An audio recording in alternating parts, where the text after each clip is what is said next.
Let's start in Lamu, where the government says 50 people have been arrested in connection with the recent attacks there in Tana River. The police are investigating the circulation of leaflets containing hate messages. This comes as the residents of Hindi in Lamu County barricaded the Lamu-Mpeketoni road today, protesting insecurity and lack of food. Now, the protest came in the wake of last night's attack on Lamu Conservation Trust, where buildings and a truck was set on fire. And as Ferdinand Omondi reports, a humanitarian crisis is also looming, with over 2,000 people crowding the confines of Hindi prison for security every night. They barricaded the roads with all sorts of obstacles, chanting at the top of their voices. This is Hindi, where 12 people were slaughtered on Saturday night.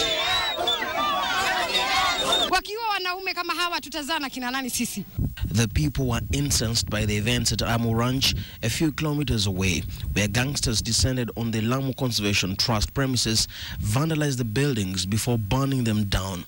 They also torched a truck. This happened only 2 days after the Hindi attacks, and the locals are concerned that the government is not keeping its word. Deputy President alituambia masaa 48 hao wakora wawe wameshikwa wakiwa hai ama wamekufa. Hatujasikia mtu ameshikwa. Angekuja hapa na kukua kuna amani, hatungeandamana saa hii. Wangeleta mabadiliko, tungeandamana. Watu wanalala prison kule kama ng'ombe. Mimi si mfungwa, lakini naenda kujilaza prison. Area district officer Salim Mutua rushed to the scene to calm down the situation, but locals would have none of his words.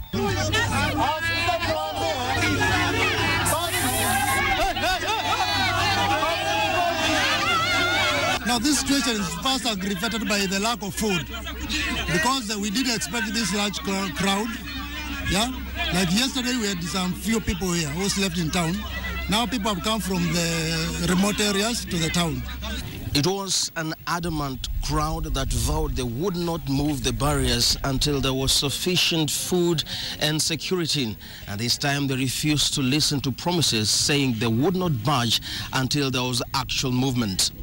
The Hindi prison has now become a temporary refuge. Officer in charge, Superintendent Peter Kimei, revealed that they hosted at least 2,000 people the previous night. But he concedes the huge number, which begins to stream in from 5 p.m. till midnight, has overwhelmed his staff. We are having a hectic time because we are at the same time taking care of the prison and within our staff lines. Now these ones have added up. So it is a job that is now hectic to us. We have even asked the county commissioner to add us strength. Since the Saturday attacks, the locals say no humanitarian assistance has come their way, and their biggest worry is the health of the children, who sleep hungry and in the open with no safety nets in a mosquito-infested zone. They need beddings in general, at the same time what to eat, because some of them run without even eating. You find that even the children around here at night, they cry, and that is because they have not taken something. Locals are also claiming that the bodies of their dead are rotting at the Mpeketoni mortuary, where they were transferred, and are seeking urgent logistical help to bury their dead. Jana ripoti imekuja ya kwamba tuchukue mili, maana inaozea kwa mortuary, haijahifadhiwa. Tulete tuzike hapa. Hatuna hata dururu. Tutaketi wapi kama komiti ili tupange mazishi, tupate angarao jeneza? Tunalala chini ya miti, tutakusanyika wapi? Flyers bearing religious hate messages were spotted this morning in Lamu Island, but the security apparatus is downplaying that development as bluffs by persons aiming to instill fear and despondency among the residents. Ferdinand Omondi, KTN, Hindi, Lamu County. Well, that brings us to a big question tonight, and it's still on that Lamu issue, and we're asking, do you support the government, that the government's view rather, that the opposition politics is to blame for Lamu killings? Do you support the government view that opposition politics is to blame for the Lamu killings? Well, we always compile a poll result for you, and you can give us your opinion for that by sending an SMS to 22155. Do start with a yes or no, so it's easier to compile your opinion, and then do send that with your opinion. You can also tweet us, of course, at KTN Kenya, at Kachungira, that's my handle, and at Wilson_Mburu. We look forward to hearing what your opinions are this evening. Let's stick to security matters, and it is one thing that 21 people would be murdered in the same region where over 60 people lost their lives just 3 weeks ago, and the government is no closer to apprehending those who are responsible for these deaths. It is an entirely different thing, however, what these latest attacks say about the nature of the conflict at the coast. John Lamu explores. Yet more murders perpetrated in far-flung parts of the country. More sorrow and more anger from the government. But after Mpeketoni, the suspects remain the same. If you are unable to wait for the next general election, you are in a hurry. You want to make the country ungovernable so that you can get into office through the back door. That will not happen in Kenya. Yet for a second time, the Al-Shabaab has claimed responsibility for these attacks. But is there something the public is missing? First, the style of the attack in Gamba was quite similar to the Mpeketoni attack. Who is this who has the guts to keep doing this consistently, completely defiant of the government forces, and smart enough to evade them? That could suggest that the people behind these attacks are the same. But where has Kenya seen this before? In the often underreported north of Kenya. Almost every day or 3 to 4 times a week of grenade and gun attacks on the police forces, on troops, and very importantly, assistant chiefs, bureaucrats who are stationed in Wajir, Garissa, and Mandera. Secondly, the description from witnesses of the attackers from the point of view of their preparedness is significant. Nilipotoka nikuta vijana 15 mkono wa kulia kila mmoja ana bunduki, mkono wa kishoto wanapanga saizi, mgongoni kila mtu ana bagi yake. The opponent, Al-Shabaab, for example, seems to be able to fight. The force is thoroughly, adequately, and highly skilled in their fighting skills. Not only so, they have thorough intelligence. They are able to tell the weakest time or the easiest time to attack a police station when either the policeman will be sleeping or watching World Cup or drinking. Where would the people perpetrating these attacks get that kind of knowledge? If it is from the Al-Shabaab, then it would explain a lot. But if it is, as the government alleges, from the MRC, wouldn't that suggest a far deeper, far more local problem, not just of arming, but of the ability to train people unfettered to the level where they would be able to carry out attacks on our own security forces? Also, what is the deeper issue at hand? Sadly, Hindi, like Mpeketoni, is predominated by one ethnic group, the Gikuyu. Are the killings targeted at this group, or do those perpetrating these attacks know that there exists a deep fault line between those who perceive themselves as locals and those who are perceived as being foreign to this location? Whether this is rented terrorism or homegrown terrorism or local network criminal networks, the point is someone understands the local feelings, the local politics of that area. The Truth, Justice and Reconciliation Commission pointed at this grievance in its report. Has the government ignored the simmering discontent for too long? And what is the end game if this is ignored any longer? John Lamu, KTN. Very many questions, not enough answers just yet. Well, let's change tack now. So, CORD now wants a referendum. That and a few other things contained in their 13 resolutions announced at the public rally yesterday. Well, opinion is divided on just how feasible these resolutions are. Rita Tinina sought some expert opinions.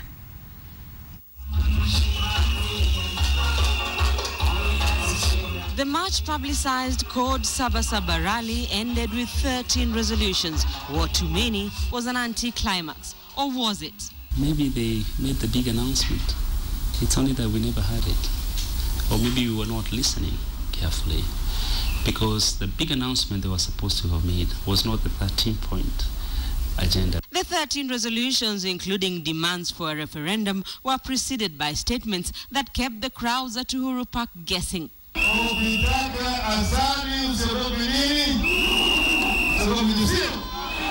Did Kabila go to State House in Kinshasa by the ballot? And Uhuru has refused for us to talk about the elections last year.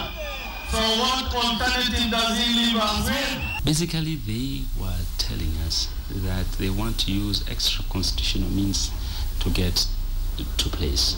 And if they gave examples also, as they have in the past, regarding South Sudan and regarding Sierra Leone, La Côte d'Ivoire. All these are groups, or the countries that were taken over by groups that use guerrilla warfare.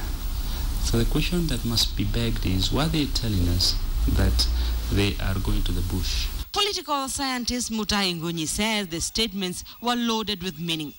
And I think it would be naive of us to assume that that was just mere rhetoric. But I think they were serving notice, saying that we are prepared to go to any length to make sure we capture power. The silent message aside, Mutahi Ngunyi argues that the resolutions do not amount to much. The 13-point agenda was not even 13-point. It was only one agenda, encapsulated in the referendum. Referendum is the only thing they wanted to talk about. In fact, they should have said we have only 1-point agenda, not 13-point. But some analysts argue a referendum may not see the light of day. The call for a referendum is dead on arrival. That you cannot do a referendum without having the essential budgetary support, and that will require the role of Parliament. Among the resolutions is the disbandment of the IEBC, implementation of the TJRC report, withdrawal of Kenyan troops from Somalia, tackling insecurity and the rising cost of living, and the cancellation of the 17 billion shilling security tender awarded to Safaricom. How practical are they? Are they realizable? And a straight answer is that you can look anybody in the eye and tell them that no, they are not. See, after you have hiked the level of expectations among the citizens and among your supporters to the extent that these gentlemen have done, you are expected to come up with the resolutions which you have got the ability of implementing without needing to go out to seek the participation of the other parties, especially when those parties are your adversaries. With uncertainty over CORD's agenda, the coalition now faces a new challenge, that of keeping the momentum in its push for the realization of its demands. Rita Tinina, KTN. So CORD wants a referendum. Let's look at how and under what circumstances a referendum can be held to amend the Constitution. Chapter 255 of the Constitution outlines just how the Constitution can be amended. Let's go to our video wall here. And there are two ways, basically. There are basically two ways in which a Constitution can be amended according to Article 256. One is under a parliamentary initiative or a popular initiative. Under parliamentary initiative, basically what happens is that you will need to get a bill to Parliament which either houses of Parliament, which is either the Senate or the National Assembly, and you will need 2/3 of the majority to get the Constitution to be amended, and that has to go to a referendum. Now, CORD seems to be angling for the popular initiative. Number one, if you want to get a popular initiative, you will need at least 1 million people to sign signatures to petition a constitutional amendment. Now, after you get these 1 million signatures, you have to formulate this into a draft bill. The initiative has to be formulated into a draft bill, and then this bill, which has already been drafted, and the signatures have to be submitted to the Independent Electoral and Boundaries Commission for verification. Remember that one of the demands that CORD has made is the disbandment and reconstitution of the Independent Electoral and Boundaries Commission. After you submit the draft bill to the IEBC, then the IEBC will go through the signatures to ensure that every person who has appended the signature is a registered member, is a registered voter. Then the IEBC will submit the draft bill to each county assembly for consideration. We have 47 county assemblies in the country, and the speakers of the county assemblies will deliver it to the speakers of parliament if it is passed by each of those county assemblies. For the draft bill then to be tabled in parliament, you will need to have at least 24 county assemblies. That is a majority, a simple majority of the county assemblies declaring that they have passed that bill. Then it shall be introduced in parliament without delay. After it is introduced in parliament, then parliament, it will go through debate, and then if parliament passes, if it is supported by a majority of members of each house, that is the Senate again and the National Assembly, then it is passed and submitted to the President for assent. After this, of course, it goes to the people for a referendum. Nancy. That is quite a protracted process, isn't it? It is not a simple process at all. It is not easy to get to change the constitution through a referendum. Perhaps that's why one of the political analysts that Rita Tinina spoke to today said this actually effort might be dead on arrival.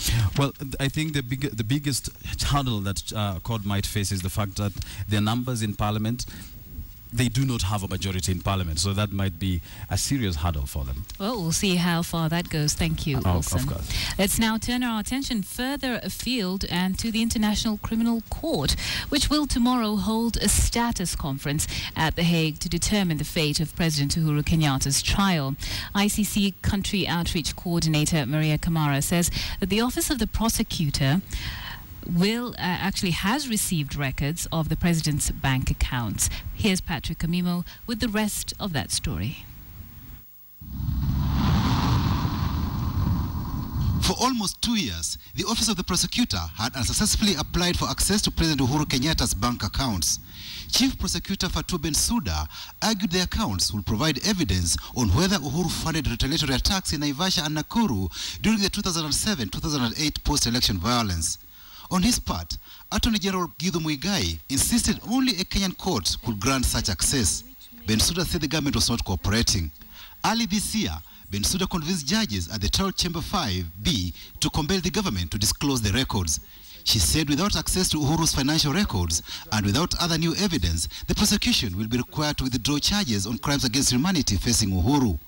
Since last week, the Office of the Prosecutor has been going through the bundle of records to determine whether they meet the threshold or more will be needed. That will be the subject of debate during the status conference between the prosecutor, Kenya's Attorney General Githu Muigai, and Uhuru's defense team. In an extreme situation, where there is a determination of non-cooperation, the prosecutor will inform the judges. The judges would evaluate the matter, and that is when they would issue a decision. The Assembly of State Parties would consider which measures they might take against a non-cooperating state.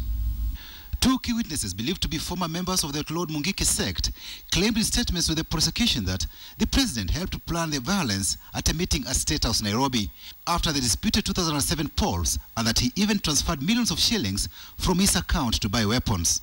Last December, Bensouda told the court that she could no longer rely on the testimony of the two witnesses after one of them admitted that he had provided false evidence regarding the State House meeting and the other refused to testify. Several other witnesses in the Uhuru trial have also withdrawn their evidence. The Office of the Prosecutor had been very clear that they had faced an unprecedented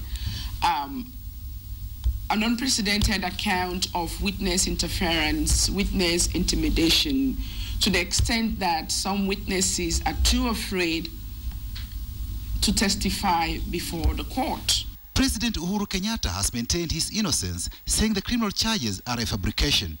Uhuru's defense team has pushed for the case to be withdrawn. The case is scheduled to start on 7th October this year. Patrick Amimo, KTN. Police have confirmed that the ship nabbed by the Kenya Navy in Lamu was transporting heroin.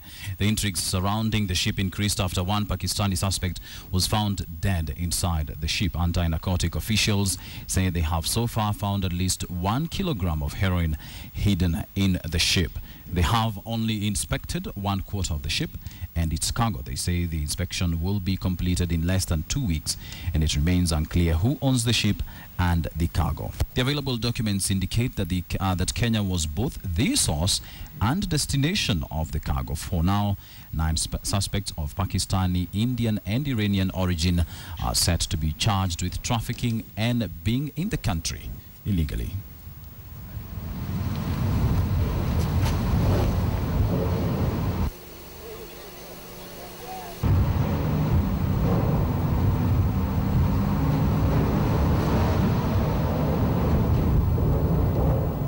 Yet to run 206, they are totaling 258. Already we sifted through 25 to 50 size bags, totaling to 149. Those ones we are done. So once we are through, we'll also analyze what kind of substance these bags are carrying. Africa's youngest nation is celebrating her 3rd birthday tomorrow as an independent state amid hope that she can sustain the relative calm witnessed there recently. South Sudan has been embroiled in violent clashes between warring political factions that have seen thousands of people killed or displaced. An intervention by IGAD has now seen the signing of the latest peace agreement, and many hope that this year's Independence Day will be the beginning of a lasting peace for the world's youngest state. Ben Katili reports from Juba. In less than 12 hours, the colors of the South Sudanese national flag will light up the streets of Juba as the youngest nation in the world turns 3. Late Tuesday, preparations were in full gear, especially at the historic Freedom Square, the venue of Wednesday's celebrations. This is where South Sudanese President Salva Kiir will lead the nation in marking 3 years of independence. It has been 3 years of hard work and challenges for South Sudanese, and most are elated to take stock. Yeah, we have a lot of opportunities in Southern Sudan. We have job. Anybody who need to work here, he has a right to work. We have been having a lot of opportunities from different countries. So we have to pay back these people who have been helping us.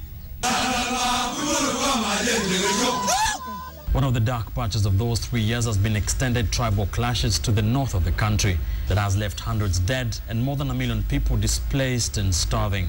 But Mary Boyoi, a South Sudanese national, reckons that every nation has its challenges and that our country is no exception. For me, even South Sudan has problems, it's still my home.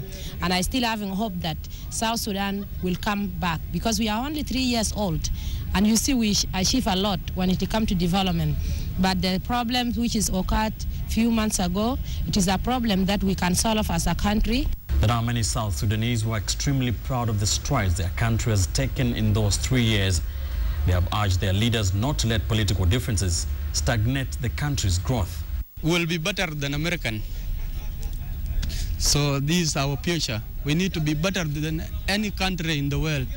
Yeah. The hopes and expectations that we really have as South Sudanese are way too much. We have not actually achieved any of it, but we hope that, with time, everything goes step by step. Several leaders from across the continent, including Kenyan President Uhuru Kenyatta, are expected here in Juba Wednesday to join the people of South Sudan mark their 3rd Independence Day. And despite President Salva Kiir's own governance challenges, all eyes are on him to lead the young nation take its next step. It has been a tough 3 years of independence for the world's youngest nation, from governance issues to tribal conflict, drought and a painfully slow economy. South Sudan has not been quite off the blocks, and this country has its work cut out. Nevertheless, the people of South Sudan remain defiantly patient and hopeful of a bright future. Ben Kitili, KTN, Juba, South Sudan. Let's go to some good news now, and there is hope for the end of the animosity between the Turkana and Pokot with the construction of the first ever slaughterhouse in the area.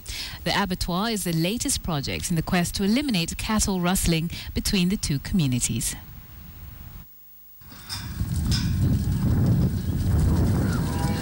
Kama una kabisa una mali, ng'ombe, mbuzi, punda na ngamia, wewe sio mtu, yani wewe sio mtu ambako uko recognized kwa hiyo community. For the Turkana community, livestock remains the most priceless commodity. Their arid lands are known for cattle rustling, a practice that has seen many lose not just their lives, but herds of livestock. It is not common for Turkanas to sell their livestock.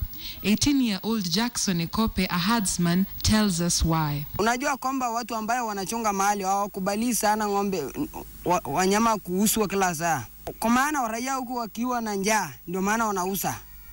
Ama ugonjwa wa wanyama, ama ugonjwa wa watu ndio wanakubalia kuuza hiyo ng'ombe au mbuzi. Livestock here are prone to disease and fierce competition for resources. This was one of the major reasons that led to the construction of the Lomidat Slaughterhouse in Turkana, the first of its kind in northern Kenya. Kuna shida kubwa sana ya ugonjwa ambayo ni ya hydatid, na ndiposa hiyo idea ya kujenga Lomidat ilitokana na hiyo. Wale waliojenga kiwanda hichi ni NGOs na kwamba hawahusiani na mambo ya kufanya biashara, ndiposa kukajengwa cooperative ya Waturkana. Waturkana kwa muda mrefu sana mumesema wapi soko ya mifugo yetu, badala ya kupeleka ng'ombe ambaye iko hai ikifika milima ya Pokot huko kwanza inaumia na baridi. Since 2009, the slaughterhouse unveiled a circle to enable locals to buy livestock on credit, sell and make profit. However, many claim that they have not felt the direct benefits. Ukisema kwamba hii Lomidat inaleta faida, onesha faida ya Lomidat iko wapi? Kilo ya ng'ombe inatakikana iwe 150, 160. Hapa hivi tumefinyua. However, local area leaders insist that this initiative will help them gain from their stock and most importantly fight cattle rustling. Tunachukua registers. Tuko na register.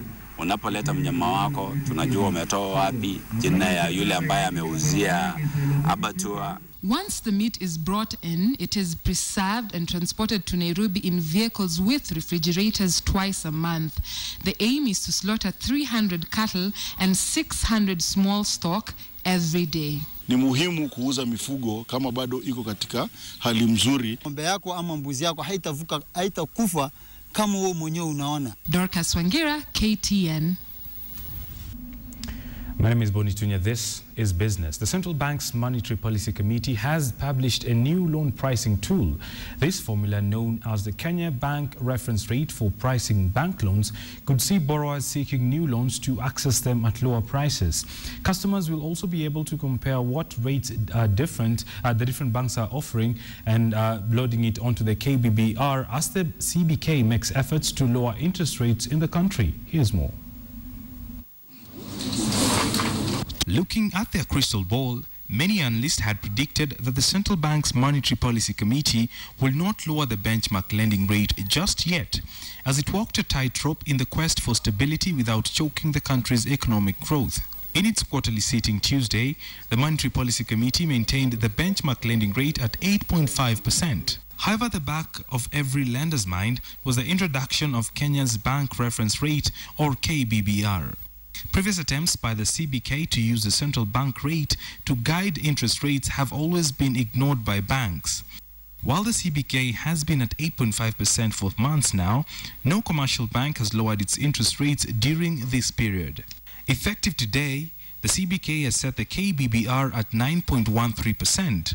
This level of the KBBR will be effective until its next review in January of 2015.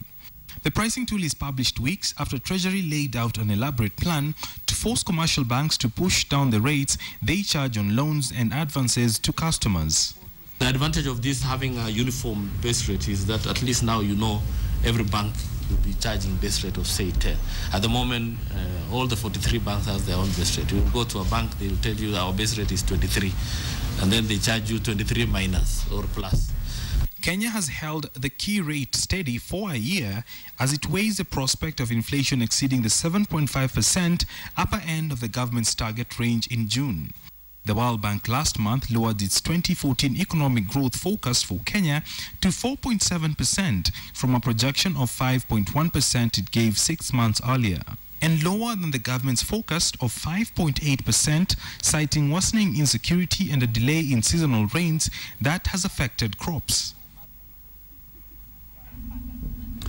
Moving on, the Nairobi Securities Exchange is set to self-list this month, ending a 7-year drought of initial public offer activity on the bars. According to a statement sent to newsrooms, the NSE IPO will kick off on the 24th of July, running up to the 12th of August. The exchange will offload an estimated 31% of its shares to the public through an initial public offer, giving Kenyans a chance to purchase a portion of the 81.37 million shares set to be auctioned to the public.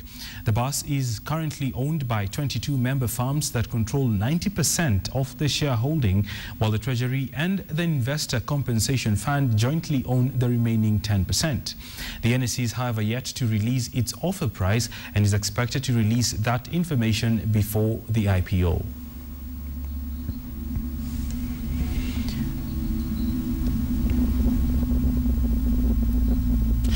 Well, the government had anticipated that the economy would grow at 8.5% this year. The insecurity, tourism issues and the slumped agricultural sector notwithstanding. But it will seem that this target might have to be too ambitious, and the government might be returning to the drawing board to review these projections, says Adelaide Changole.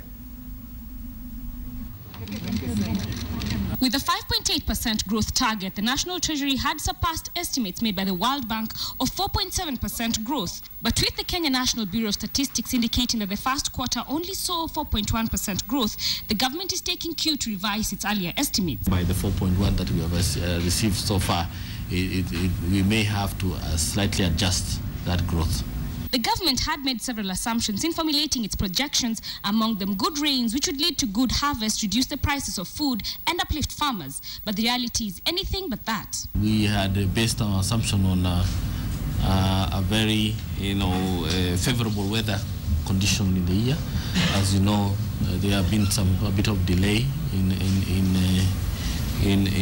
rainfall. Treasury had also anticipated greater uptake of funds by counties, which would fund development projects needed to boost the economy.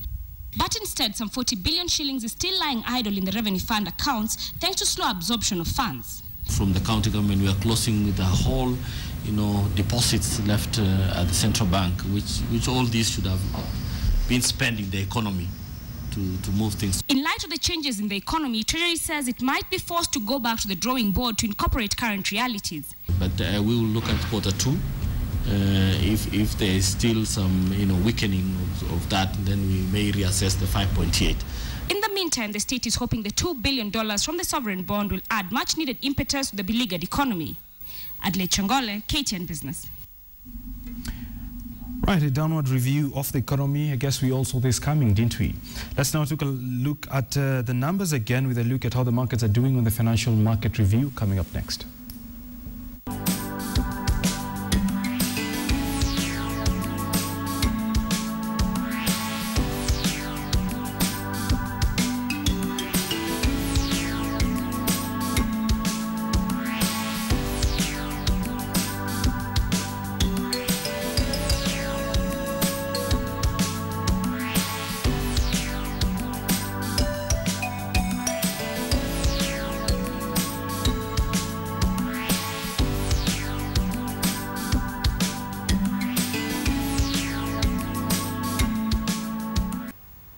Time for sports. Let's get on with it. And caution on doping dominated the Commonwealth Games team official flag handover at the Kasarani Stadium this afternoon.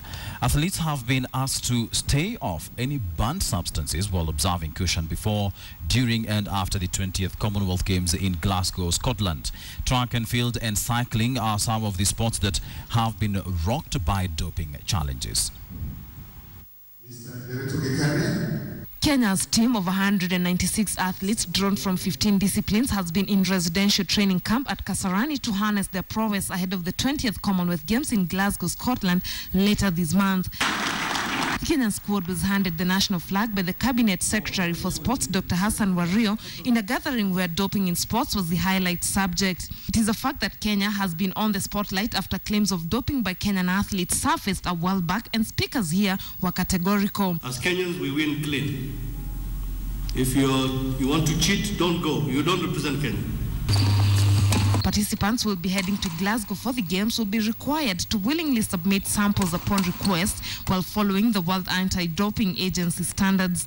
As soon as you get to Glasgow, or while still in Kenya, you could be subjected to doping tests.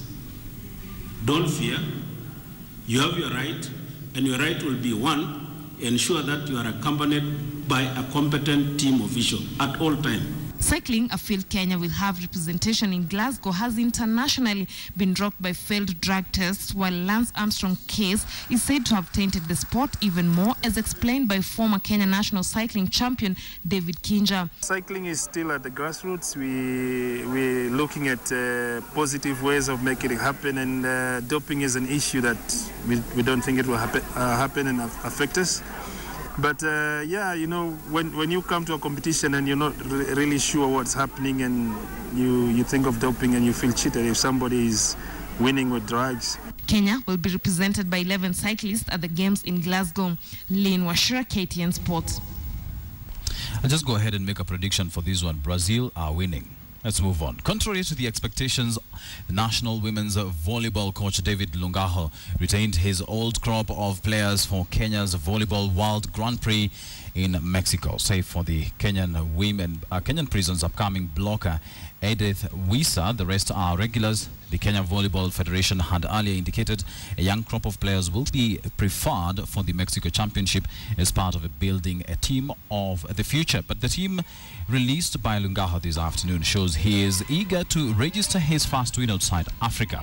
Left attacker Noel Murambi of Kenya Pipeline and right attacker Lydia Maio of Kenya Prisons are back in the team. Those left out are Gaudensia Makoha, Triza Atuka, Joy Lusanaka, and Agrippina Kundu, who are really showing a lot of prospects, and we want to make a mark by this being our first time to participate at the World Grand Prix, and it's an opportunity that we were given by FIVB.